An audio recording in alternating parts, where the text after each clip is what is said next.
Vampire squid হলো একটি ছোট সেফালোপ্ড যা নাতিশীতোষ্ণ এবং গ্রীষ্মকালীন মহাসাগর জুড়ে চরম গভীর সমুদ্রের পরিস্থিতিতে পাওয়া যায়। ভ্যাম্পায়ার স্কুইডের বিজ্ঞানসম্মত নাম হলো ভ্যাম্পাইরোটেউথিস ইনফার্নেলস। ভ্যাম্পায়ার স্কুইডটি কার্ল চুনের নেতৃত্বে ভালদিভিয়া অভিযানের সময় আবিষ্কৃত হয়েছিল। চুন ছিলেন একজন প্রাণীবিজ্ঞানী যিনি চ্যালেঞ্জার অভিযানের দ্বারা অনুপ্রাণিত হয়েছিলেন এবং যাচাই করতে চেয়েছিলেন যে প্রকৃতপক্ষে 300 ফ্যাথমের নিচে জীবন আছে। চুন পরে ভ্যাম্পায়ার স্কুইডকে তার পরিবার ভ্যাম্পায়ারোটুথিডেতে শ্রেণীবদ্ধ করেন। এই অভিযানের অর্থায়ন করা হয়েছিল জার্মান সোসাইটি জেসেলশ্যাফট ডিউটসচার নাটুরফোর্সচার আর্চে, একদল জার্মান বিজ্ঞানী যারা বিশ্বাস করতেন যে অ্যাবিসাস তত্ত্বের বিপরীতে 550 মিটারের বেশি গভীরতায় প্রাণ রয়েছে। ভ্যাম্পায়ার স্কুইড হলো একটি গভীর সমুদ্রের সেফালোপডের একটি চরম উদাহরণ, যা 600 থেকে 900 মিটার বা তার বেশি গভীরতায় অ্যাফোটিক বা আলোহীন গভীরতায় বসবাস করে বলে মনে করা হয়। বিশ্বের মহাসাগরের এই অঞ্চলের মধ্যে একটি বিচ্ছিন্ন আবাসস্থল যা অক্সিজেন ন্যূনতম অঞ্চল বা OMZ নামে পরিচিত। অঞ্চলের মধ্যে অক্সিজেনের স্যাচুরেশনটি বেশিরভাগ জটিল জীবের মধ্যে বায়বীয় বিপাককে সমর্থন করার জন্য খুব কম। ভ্যাম্পায়ার স্কুইড হলো একমাত্র সেফালোপ্ড যেটি তার সমগ্র জীবনচক্র ন্যূনতম অঞ্চলে অক্সিজেন স্যাচুরেশনে 3% মতো কম থাকতে পারে।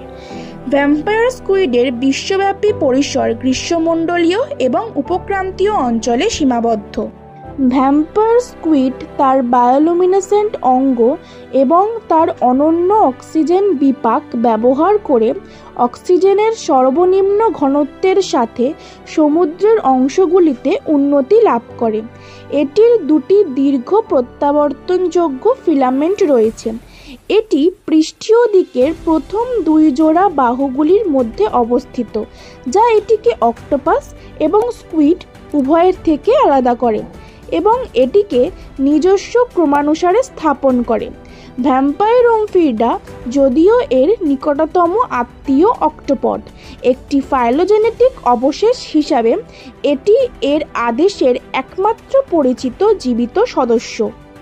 ভ্যাম্পায়ার স্কুইড সর্বাধিক মোট দৈর্ঘ্য প্রায় 30 সেন্টিমিটার বা 1 ফুট পর্যন্ত পৌঁছাতে পারে। অবস্থান এবং আলোর অবস্থার উপর নির্ভর করে এর 15 সেন্টিমিটার অথবা 5.9 ইঞ্চি জেলটিনাস বডির রং ভেলভেটি জেড কালো থেকে ফ্যাকাশে লালচে হয়। চামড়ার একটি জাল তার 8টি বাহুকে সংযুক্ত করে, প্রতিটি মাংসল কাঁটা বা সিঁড়ির সারি দিয়ে রেখাযুক্ত। এই পোশাক এর ভিতরের দিকটি কালো, শুধুমাত্র বাহুগুলির দূরবর্তী অর্ধেক চুষে থাকে। এর লিম্পিড গোলাকার চোখ, যা আলোর উপর নির্ভর করে লাল বা নীল দেখায়, আনুপাতিকভাবে প্রাণীজগতে 2.5 সেন্টিমিটার বা 1 ইঞ্চি ব্যাসে সবচেয়ে বড়। শ্বাসরুদ্ধকর গভীরতায় জীবনের সাথে মোকাবিলা করার জন্য ভ্যাম্পায়ার স্কুইডগুলি বেশ কয়েকটি অভিযোজন তৈরি করেছে। সমস্ত গভীর সমুদ্র সেফালোপডের মধ্যে তাদের ভর নির্দিষ্ট বিপাকীয় হার সবচেয়ে কম। তাদের নীল রক্তের হেমোসায়ানিন অন্যান্য সেফালোপডের তুলনায় বেশি দক্ষতার সাথে অক্সিজেনকে আবদ্ধ করে এবং পরিবহন করে, বিশেষ করে বৃহৎ পৃষ্ঠের অংশবিশিষ্ট ফুলকা দ্বারা সাহায্য করা হয়। প্রাণীদের দুর্বল পেশি এবং খোলস অনেক কমে যায়, কিন্তু অত্যাধুনিক স্ট্যাটোসিস্ট যা মানুষের অভ্যন্তরীণ কানের মতো অঙ্গগুলির ভারসাম্য বজায় রাখে এবং অ্যামোনিয়াম সমৃদ্ধ জেলটিনাস টিস্যু ঘনত্বের সাথে ঘনিষ্ঠভাবে মেলে আশেপাশের সমুদ্রের জলে।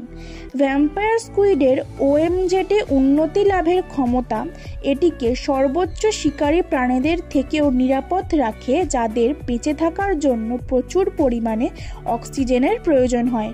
ভ্যাম্পায়ার স্কুইডের বড় চোখ এবং অপটিক লোব রয়েছে, যা বায়োলুমিনেসেন্সের দীর্ঘস্থায়ী শনাক্তকরণের জন্য সংবেদনশীলতা বাড়ানোর জন্য একটি অভিযোজন হতে পারে, এবং বিশাল জলের পরিমাণ পর্যবেক্ষণ করতে পারে যেখানে শিকার এবং সঙ্গীর ঘনত্ব কম। তবে মানুষের নানান দৈনন্দিন কার্যকলাপের ফলে পরিবেশের উপর যে কুপ্রভাব পড়ছে তার জন্য শুরু হয়েছে গ্লোবাল ওয়ার্মিং, যা বায়োডাইভার্সিটিকে বিপুলভাবে ক্ষতিগ্রস্ত করছে। তার ফলে ভ্যাম্পায়ার স্কুইডের মতো অনেক প্রাণী আজ বিলুপ্তির পথে।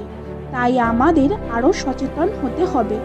টিম গল্পের পাঁচালীর পক্ষ থেকে সকলকে এক দূষণমুক্ত পরিবেশ গড়ে তোলার আহ্বান জানাই।